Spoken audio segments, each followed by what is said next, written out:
Welcome to today's episode of the Insurance, Life, and Everything in Between podcast. My name is Adam Brsan. And I'm Chris Smith. If you've yet to do so, hit that subscribe button so you never miss another episode. And if you love this podcast, don't forget to share it with a friend or colleague.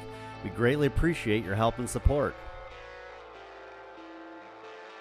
Before we jump into today's episode, like, comment, and subscribe, however method in which you're viewing or listening to our content today. The more you interact with the video, like it, comment, share it, the more YouTube will show it to folks that don't even know that they need it. So Adam, today we're going to try to go for 30 minutes without ever saying the word insurance. It's the only time I'm going to say it. I don't know if you're going to be able to do it. I'm probably not. But can we go 30 minutes without saying that word again? I don't know. I guess we'll just have to wait and see. We're going to talk about topics that revolve around that thing, but we're going to talk about it in a more broad spectrum approach, a more entrepreneurial approach, a more generic sales approach. But we're not also going to talk about specific sales tips or strategies or closing techniques. We're going to talk about the everything in between without using the I word today. So you ready? Yeah, I'm ready. I just think that there's a lot of things out there that we can talk about that can relate to many other jobs, many other self-employed people even maybe. It doesn't necessarily have to just be focused on the I word, insurance. Oops. Stop. But again, I mean, I think that, you know, what we're going to be talking about today can relate to a lot of people for sure. So the first subtopic of today's conversation that does not include the I word is work-life balance. You know, some people would say, I'm self-employed, there's no such thing as a work-life balance. I work 24/7. Now, I think that is true to an extent, but I think there is a balancing act to it. Because if you work 24/7 and you make $5 million a year, but you never see your kids grow up along the way, what was all that work even for? So we're going to talk a little bit in our first subtopic this morning about work-life balance. Adam, what does that mean to you? Well, it means getting enough accomplished throughout my work day that I'm going to have enough time to do those activities with my kids, to take part in things that they're involved in. And at the end of the day, I just kind of hope that they know that, I mean, what I do, it's all for them. They wouldn't be in cheerleading. They wouldn't be in music lessons. They wouldn't be in soccer or marching band or other things had I not been able to get out there and work. And I mean, I do it for them. I don't want them to not be able to do stuff because I didn't do my part ahead of time. I guess if that makes sense to you. Yeah. I remember many, many years ago, I was working full-time as a paramedic, and full-time really meant more like 60, 70, 75, 80 hours a week until you figured out how much you were making was losing most of it to taxes. It was somewhere around that extreme amount of hours a week. And I ran into a guy who would work from one station to the next, from a cop to a medic to an EMT to all over multiple job roles. And when I would come and I would relieve him for the shift, he'd be passed out exhausted. And I said to him one day, and I won't use the name in case he still is on my Facebook page, I said, why do you do it? But he said something powerful in return. He said, so that my kids will never want for anything.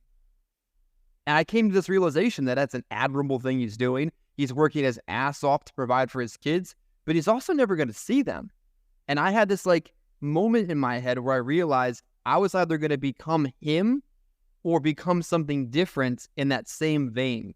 So we never want our kids to want for anything, but we begin the entrepreneurial journey to be able to create a work-life balance. That's kind of how I see it. Yeah. And again, you know, and I hope that they realize that it's part of life. You know, I have to go out and work and make money so they can do all these different things that they like to do.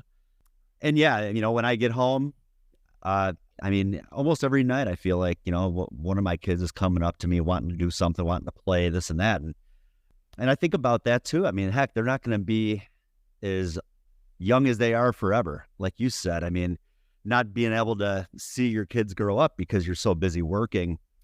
I do want to be able to spend time with them and watch them grow up and be involved with the things that they're doing. I don't want to look back in 20 years and be like, man, time went so fast because all I was doing was working. So yeah, then I think there is a bit of a balancing act there to try to get it all accomplished, to try to get out there and work as much as you can to make the money, but still be involved in your kid's life. Yeah, I had this same or similar conversation when we're talking annual enrollment with Nick, who does videos with us as well. And Nick had this concept where if it's a singular kid event, like it's a thing that isn't going to happen again, those things get priority over work. Nick has a very structured, rigid schedule that he follows. You know, I would know for a fact I'd never get him on a video on a Monday because Monday has been a field day for a decade. But I know that if his daughter was doing something on a Monday that would never, ever happen again, that would take precedence over his work schedule. So maybe if you're listening or watching to this and you're thinking to yourself, I need to work hard. In fact, I'm still in survival mode in my entrepreneurial journey. Ask yourself, is this thing that my kids are doing, does it happen all the time? Is it going to happen again? Or is this like a one-time opportunity I have to be present and to make a memory with them that I might not get to do again? Well, and sometimes maybe we need to rearrange our schedule a little bit if we have to. For instance, my daughter last week, she had an orchestra concert at 6 o'clock at night. So usually I'll have a 6 o'clock appointment on a Tuesday night. So that just meant I had to rearrange things a little bit and maybe work a little bit on a day that I usually don't to make up for it. Actually, I went out the Friday prior. Friday's usually my office day. But I had an appointment that the people wanted to see me and they wanted to meet up, and I felt like it was going to be a good chance, a good opportunity to make a sale. So that Friday evening where I would usually be home, well, I sacrificed that to go out and hit that appointment and work, and probably got home about maybe 8 o'clock at night. Made a pretty good sale, but then I was still able to go to my daughter's orchestra concert last Tuesday night. So again, we just maybe rearrange things a little bit to still be able to be involved. And I mean, you know, my daughter, she's been playing the violin for 2.5 years. She just joined orchestra at school. She's a little bit ahead of everybody. I knew that she'd be bored, and I knew that, but that didn't really matter. I mean, me just being there really was what mattered. She was just happy to see that I was able to make it. Yeah, I think there's a balancing act between being flexible and being too flexible. Like your schedule has to be your schedule pretty much every single week out of the year, less maybe 2 weeks out of the year. But you also occasionally have to be flexible. You know, I had extra time last week. I was in the field 3 straight days, 10 a.m. to 6 p.m. because I knew this week I needed to be present on Wednesday for some stuff with the kids. I needed to be present on Friday for some responsibilities. I knew the next week was going to be Thanksgiving, wasn't going to be working as much in the field. So I added time then, because if you look at things a little bit more globally in your entrepreneurial journey and your schedule, you can work extra 2 weeks ahead of when you know you have to be off 2 weeks later. And that time kind of balances itself out if you're structured with your schedule in and around that time, is how I see flexibility in our schedules. Yeah, that's a great thing about doing what we do and being able to set our own schedule and be able to kind of make those adjustments when we need to. But then we also do have to be disciplined with it. And if your production and your sales and your income starts to take a dip, well, maybe it's because you're taking too much time off to do other things. And maybe even though your kids have some stuff going on, again, is it a priority? Is it something that is, I really need to be there? Or is it more of like, I think they'll be all right if I miss it because I also have this other thing going on. And I just think it's a balancing act, trying to figure all that out, trying to keep our kids happy, but also continuing to live the life that we live and being sure that we're making enough money for them to live the life they want to live. Yeah, I think the harder you work at the beginning of your entrepreneurial journey, the more freedom you buy yourself later on. Like we're buying time and printing money in a lot of ways with what we do, but that requires short-term sacrifices. Again, here's another bumper sticker phrase for long-term gains. I'm going to the American Education Week, drop into your kids' class thing on a Wednesday to Wednesday. Normally, maybe in my beginning year or two in the business, I couldn't do that or wouldn't be able to do that because I couldn't afford to do it. But 7, 8 years later, I've earned the right to be able to take that time and not have to make up that time. So I think there's a fine line, again, between working hard so that later on you're able to enjoy some of these things too. Are you often able to get out and get away, take trips? Is it difficult with the kids, Chris, or? Well, I think it's scheduled. I mean, I think Yeah. that before we started the summer, girlfriend and I have 4 kids, blended family. So we have the kids some of the time and some of the time that we don't. We have scheduled vacation based off of a custody agreement. So we can use 2 weeks with them and we can't use more than that. So we have to be very deliberate about a lot of the aspects of our life. And when it came to this summer, I kid you not, Adam, we had almost every single day, every single weekend scheduled. Like, we're going away on a 4-day weekend. I'm working 4 days, so we can't, like, all of the nuances of the summer we're committed to. And you know what that did for the summer is it made it a lot less stressful. It made it a lot more predictable. And it made it that we were able to have fun and unplug from work, but also work at the same time. So there's a lot of stuff that we have to juggle with that. But I think the more that you have to juggle, the more you also have to schedule it as well. I like what you said there about scheduling everything and kind of putting everything in place. And all right, let's look at our week. And if we want to do something with the kids, well, then that's the day that we'll do it, rather than just kind of on a whim saying, let's go do this today. I mean, because that could be difficult, especially as an entrepreneur, to just take off whenever you feel like it. I mean, yeah, it's easy to do, but then what you got to kind of look at the consequences of that as well. What am I going to miss out on by taking the day off today? And how am I going to be able to make that up? But if you schedule it out ahead of time, like you said, I mean, your whole summer was pretty much scheduled. You knew what your week was going to look like. You guys planned stuff with the kids. So you're able to kind of fit it all in your schedule. I think that makes a lot of sense, rather than just on a whim trying to make those plans, but maybe planning a little bit better ahead of time for all of that. Yeah, I'm also very deliberate with scheduling time off, like around Christmas to New Year's. My girlfriend works in the school district. She doesn't get time off luxuriously. Like, she gets very specific time during the school year and very little of it. And then that Christmas to New Year's time is time the kids are off from school, time that we can be intentionally on vacation. And I work very hard into that point of the year to be able to make that a possibility. But I'm also comfortable unplugging from work between this time and that time at the end of the year because it was scheduled. Like, it isn't an on the whim kind of thing. And it didn't come in year 1 in the business, year 2 in the business, year 3 in the business. I think year 2 or year 3, Adam, I was working on New Year's Day. Maybe I didn't need to, but I felt the need to. Like, it was a Monday or a Tuesday. I'm like, why am I not working? Like, it's Monday. So what? I went out, I knocked some doors. I helped some folks with a product that we specialize in that we're not saying today, to be intentionally in the everything in between category. But it just all comes from, again, short-term sacrifice, long-term gain, and recognizing that I also think a lot of people struggle with deciding when they, like, what an emergency really is in their business. Like, an agents oftentimes, or entrepreneurs or self-employed individuals, they're looking for reasons not to work. Like, oh, well, it rained today. Well, it's cold outside. Oh, well, I need an oil change. I sprained my ankle. They're looking for reasons not to work. And that's why they never get past that struggle level in this business. Do you find that to be the case? I think so. And honestly, I mean, I think if that's the mentality of somebody, they're never going to get ahead to the point where they're going to be able to take that time off to spend the time with their kids, because they're always going to be broke. They're always going to have to figure out ways to get out there and make money, because of the poor work ethic.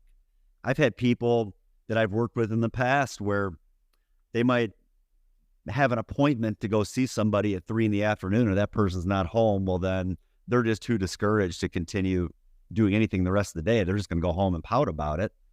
Well, that's why you're failing. That's why you're not succeeding. And that's why you're always going to have to work. And, you got to be willing, especially like you said, the first few years to be able to sacrifice a little bit more, to put more of that time in.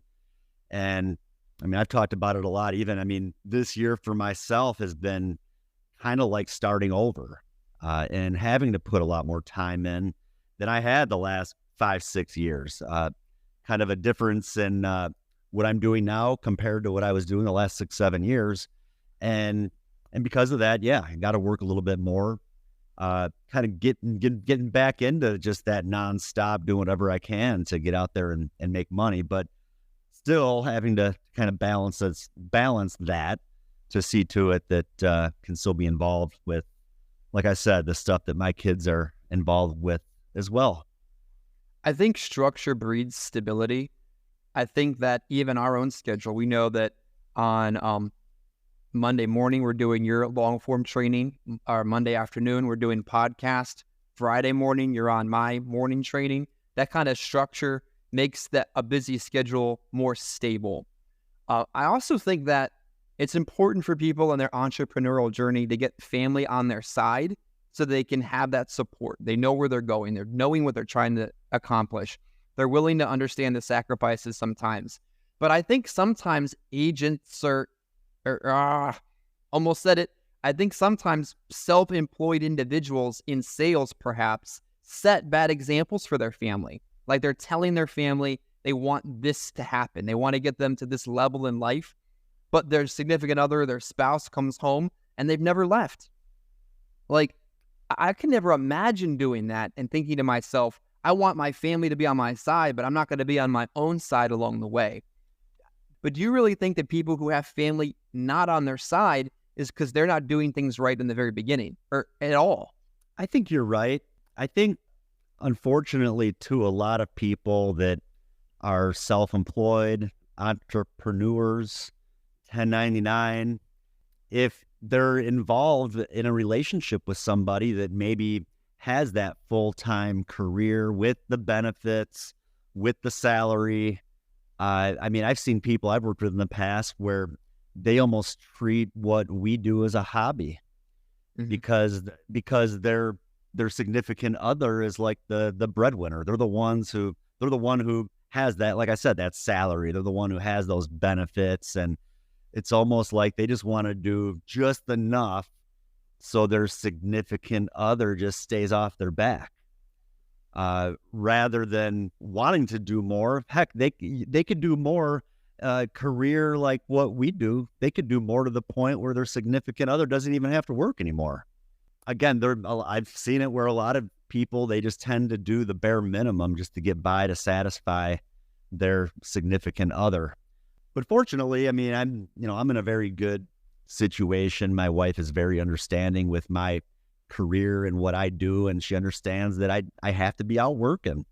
That's just part of it. We have to be out working. I mean, the ultimate goal is to get to the point where I don't need to get out in the field as much. But I mean, we both kind of knew going in that this year it was going to be a lot more of getting back out in the field and working and less time at home. And I think the kids, they kind of understand too. They see the schedule now. They understand that Tuesday, Wednesday, Thursday means I'm going to be out in the field and I'm not going to be home a whole lot. But that also means that Friday through Monday, that means that I'm going to be home a little bit more. And those 2 office days, I'm home. They know I'm in the office, but they still get to see me. And at night, they're going to see me. And of course, at night when I get home those other days. So, still try my best to make time. And heck, if that means I got to, spend some time with my kids after work, and once they're in bed, get back on the computer and do some other things, that's usually what I end up doing. Maybe I don't get to bed till midnight, but at least I still had a little bit of quality time with my kids before they went to bed, where I can hear about their day and what they did, and let them know that I really care about, things that they have going on in their life. Yeah, I think you're one of the best at maximizing non-business hours for productivity. Like you're in actively do mode, sometimes 8, 9 o'clock, sending me messages and thoughts and concepts. And I'm like, I'm done. I'm exhausted. I've used every ounce of what I have left. That's it.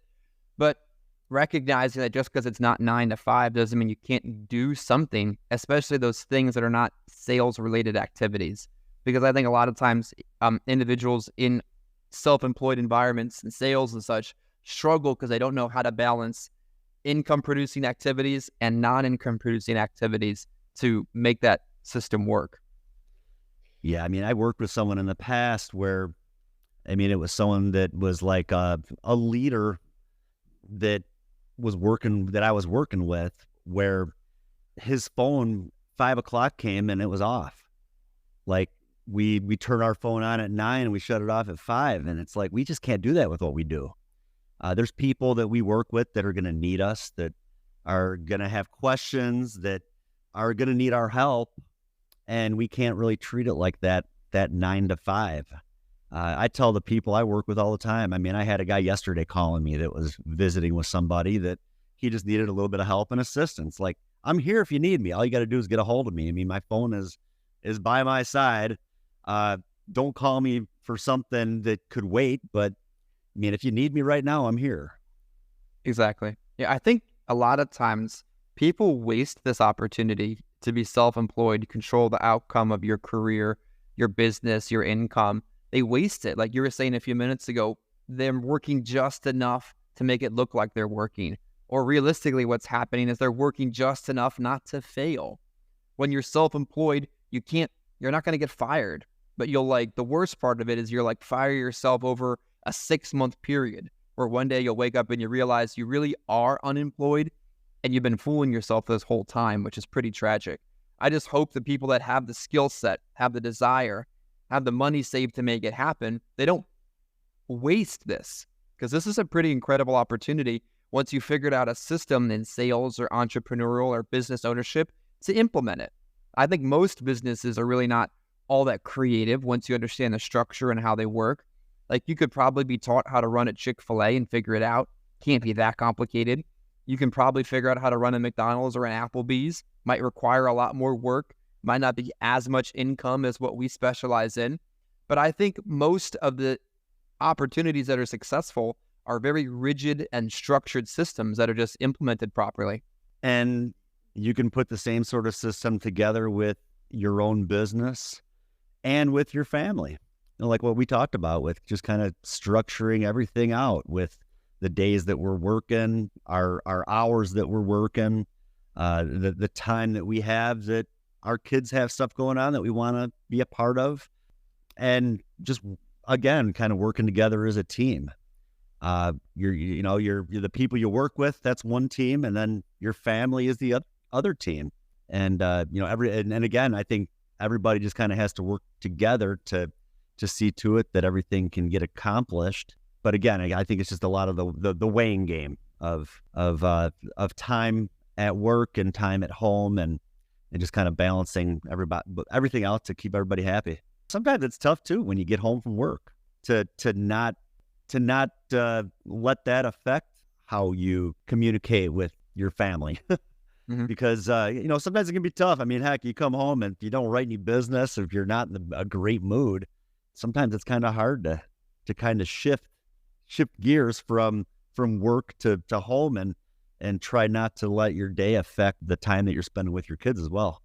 Yeah, you want them to be on your side, but you're coming home and you're taking out the fact that Miss Betty no-showed you on your significant other. That doesn't even make any sense. Like, they should be on your side, but they should also understand you're going to have bad days, but you should also understand not to take it out on them. Adam, I have this theory that 1 hour out of the day is going to suck. Like, for one reason or the other, the day's not going to go as planned. Someone's going to cancel, charge back, quit on you. Something in every day is going to suck.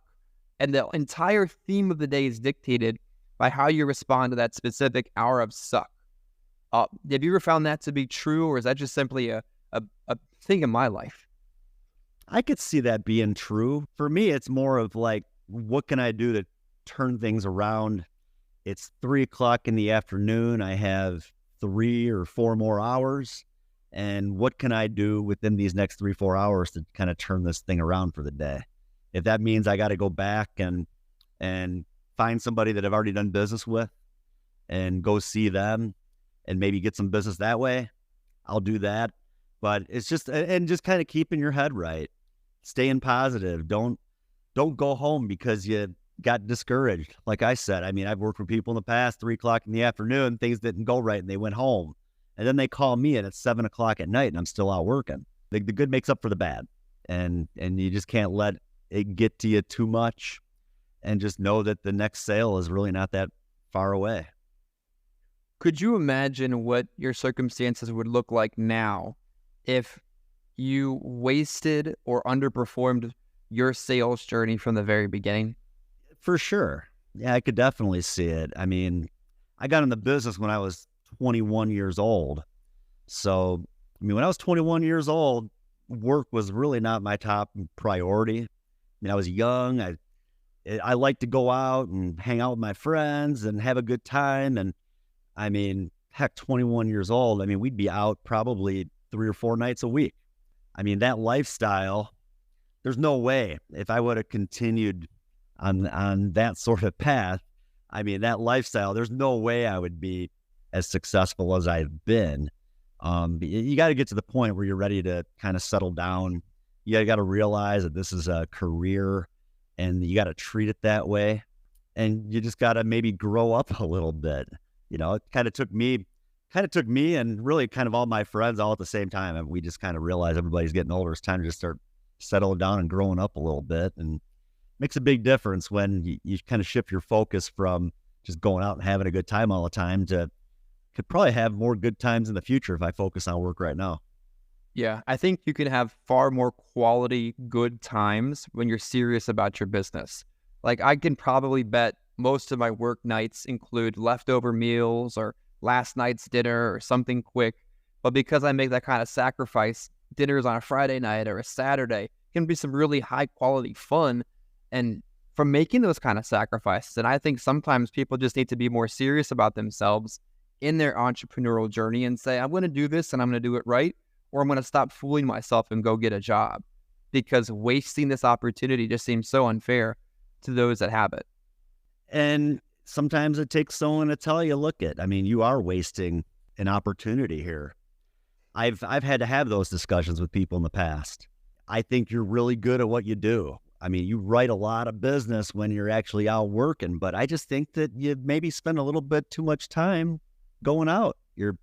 And then you're spending all the money that you're making. And then what happens is they fall behind on, like in our business where you have to buy leads. They go out and they spend all their money, and then they don't have money to reinvest in their business and everything else they start falling behind on. And unfortunately, doesn't matter how good they were, that they could be in and out of the business because they had those, those bad habits, I guess you could say, when it came to work. Yeah, I think especially in lead-based sales, the moment people stop buying leads or receiving them, however method they do that, they're setting the timer where within 6 weeks to 6 months, they're done. Maybe they've got a little bit of savings. Maybe they have a little bit of a warm market. Maybe they have a little bit of a book of business to fall back on. But don't fool yourself. If you're not getting fresh people to see in sales, you're not going to last in sales. And if you're supposed to be buying that, why aren't you? And if you can't, why aren't you being honest with the leadership or the people you work with? Because they're going to be on your side if they're really there for you. And if they're not, find someone else to work with. Now, your work-life balance, Chris, I mean, how does that work? I mean, during the week, I mean, is it pretty easy, with your schedule? I mean, do you have to take off sometimes for different things? Like, how do you kind of balance everything? Well, I think it's understood in my house that like Tuesday and Thursday is a field day. That's the current iteration of my schedule, and it goes through a couple different changes every so often. But those are field days, and they're non-negotiable days. They're almost as if the kid gets a fever, you've got to be kidding me, because this is a field day kind of seriousness. And of course, there are times you have to deviate from that. There's times emergencies happen, but they are pretty few and far between. And they understand I leave almost before they even leave for school, and I don't get back until sometimes 6:30, 7, 8 o'clock, even later. But that's the commitment to make everything else take place. I mean, the understanding on a Monday, I'm doing this type of stuff. I'm not able to run to the store and do menial tasks. Like maybe eventually later in the evening, yes, but I work a very structured schedule even when I'm here at home. Like I'm not sitting here eating bonbons with my feet up. I'm getting stuff done with you. I'm answering questions for agents. I'm personally organizing for my field day tomorrow.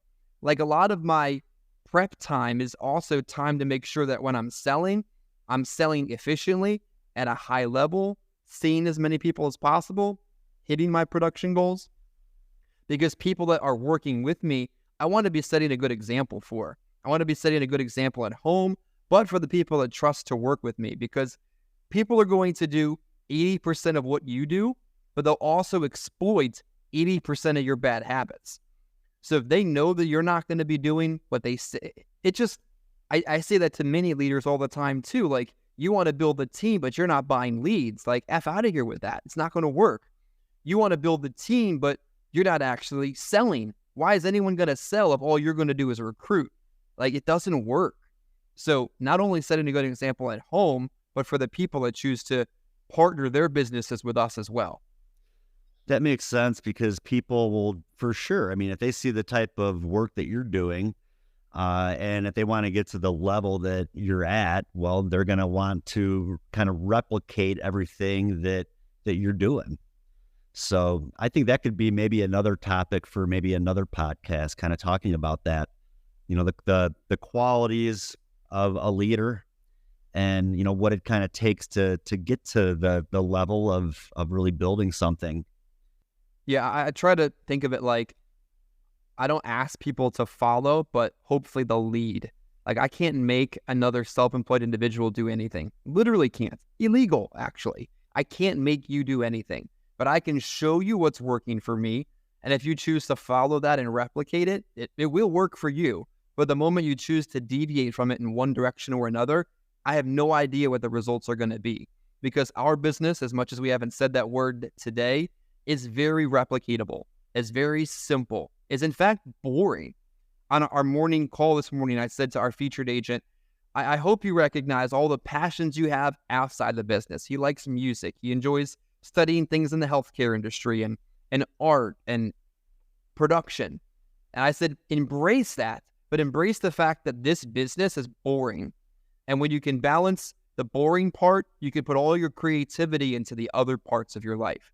So for those maybe not interested in building or replicating a team, enjoy the personal production part of the business to the point where you can put your passions into other things. I think a lot of this too is just communication with how we word things or bring things up. I mean, one example would be over the weekend with my kids. I mean, we're getting ready for Thanksgiving, and we're hosting Thanksgiving. And Same. I mean, we'll probably have, I don't know, at least 40 people here, 40 or 50. I mean, it's usually a pretty full house. And our basement, unfinished basement, our kids will go down there to play here and there. I don't make my way down there too often. And unfortunately, that means that the basement tends to get pretty messy. And so on Saturday, I'm like, well, I got to start getting this basement put together, because we're going to be having a lot of people over, just kind of got to clean it up a little bit. And if I would have told my kids, hey, I need you to come help me clean the basement, they wouldn't have done it, or they wouldn't have wanted to. They would have complained about it. I said, hey, listen, Christmas is coming up, and we got to go through your toys, because you guys are getting older. You have a lot of toys that you don't use anymore.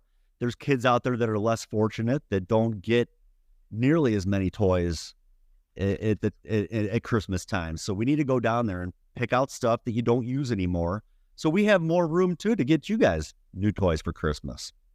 And they were like, oh, okay. And they went down there. That honestly, they started picking up, because they were going through their stuff. They were sorting things out, and we were getting stuff ready for Goodwill. And, we had a good time hanging out Saturday, kind of getting that all accomplished. But like I said, had I just said, I need you to come downstairs and you're going to help me clean the basement, their attitude would have been completely different than when I said, we need to round some stuff up to give to less fortunate kids, so you guys have more room for new stuff at Christmas too. Yeah, communication can, or the lack thereof, make such a significant difference in every type of relationship. I think some of the biggest failures in business I've seen have come from a lack of communication, either from one direction or the other. And that's just simple parenting example, explaining what we're trying to do and why we're trying to do it. Gets people on your side. I had a situation, we'll probably wrap up with this, similar basement story. We've got this storage room, and I wanted to move stuff from the attic to the storage room. It just seemed to make more sense to me. I didn't want to do it alone either. I wanted to do it on a Friday afternoon. And I said, if you guys can help me do this, everybody will earn $5 for doing it. Teaching a little bit of entrepreneurial spirit and hard work to the kids. And what do they like to do is when they earn the money, spend the money. So I put them to work. I communicated what the task was, but I also paid them for their hard work as well. Hey, that's awesome. On that note, I appreciate everybody who took the time to listen. However you're listening or watching today, animal, human, or in between, follow us on whatever method you are watching us and share it with other people too. Like, we put a lot of time and energy into topics, concepts, and a lot of the stuff is really useful when you listen to it. So share it with other people. The more you share it, the more people will see it that don't even know that they need to see it or would have never found it through normal methods. And this concludes another episode of the Insurance, Life, and Everything in Between podcast. If you like what you heard, don't forget to subscribe, share with a friend or colleague. And if you have any comments or suggestions for future episodes, please leave those too. Any input is greatly appreciated. Thank you.